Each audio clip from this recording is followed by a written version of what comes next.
quarantine. We have many reasons to argue, but I'm listing 3. Here are my reasons. Quarantine will help stop the spread of Ebola.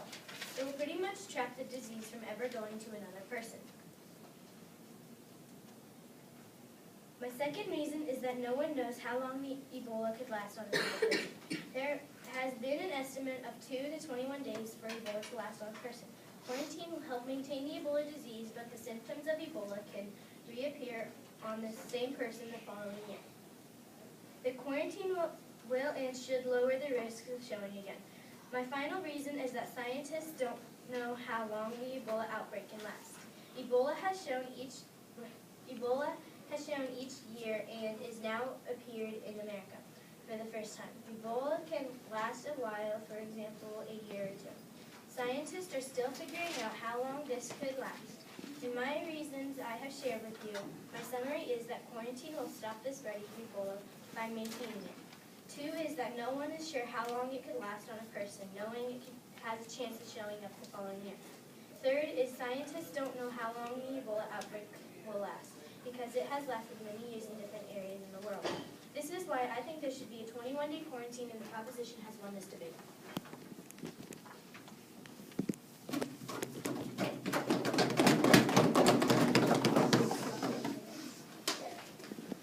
We believe there shouldn't be a 21-day quarantine because Ebola is very hard to get.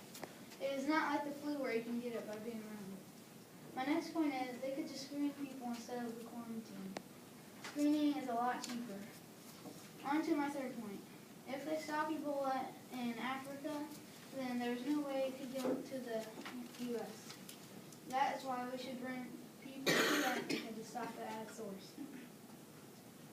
My next reason is it costs a lot to have a 21-day quarantine. 150 people per day come into the U.S. from West Africa. So if we do the 21-day quarantine, then it will cost us about $3,150,000 per group that comes into the U.S. per day.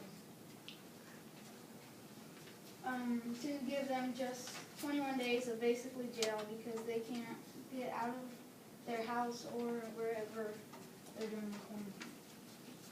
We could just not let them come into the U.S. so then no one in the U.S. will get it. If we quarantine people, it will make it worse. Quarantine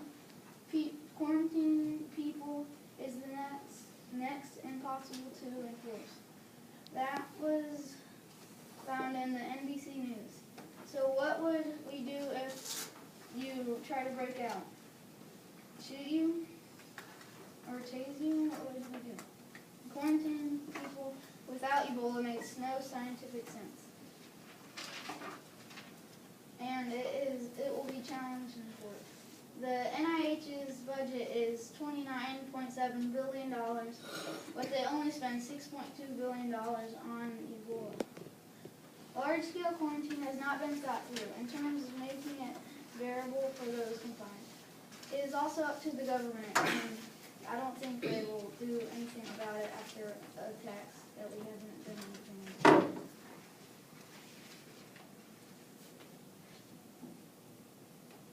Healthcare workers who take care of those who really do have Ebola in a 21-day quarantine are at great risk.